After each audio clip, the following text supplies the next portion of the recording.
आज रोजी Dahisar police station आणि कस्तुरबा पोलीस स्टेशनमधील शाळा त्याचप्रमाणे इतर जे नागरिक आहेत त्यांना या ठिकाणी बोलवण्यात आलं होतं आणि हा जनजागृतीचा ही जी मोहीम आहे ही राबविण्यात आलेली आहे। माननीय आमदार मनीषाताई चौधरी या देखील या ठिकाणी उपस्थित आहेत आणि यामधून सर्वांशी हा अतिशय उत्तम संवाद हा साधण्यात आलेला आहे।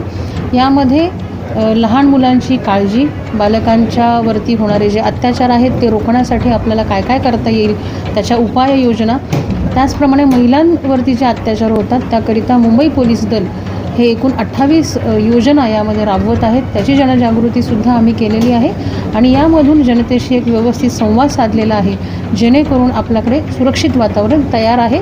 आपली मुंबई ही सुरक्षित आहेच, परंतु आणखीन ती सुरक्षित करण्याचा आम्ही प्रयत्न करू। आजकाल शाळेची मुली किंवा मुलं हे जास्त सोशल मीडियाकडे अट्रॅक्ट होतात, त्याच्याबद्दल काय सांगाल ज्याच्यामध्ये सोशल मीडियाचं अट्रॅक्शन हे साहजिक आहे। पालकांनी, शिक्षकांनी, आपण सर्वांनीच याकडे लक्ष देऊन आपल्याला मुलांना त्याबाबतीत जागृत करावं लागेल। काय चांगलं काय वाईट याचे देखील ट्रेनिंग द्यावे लागतील आणि ते आपण करणं अपेक्षित आहे। धन्यवाद।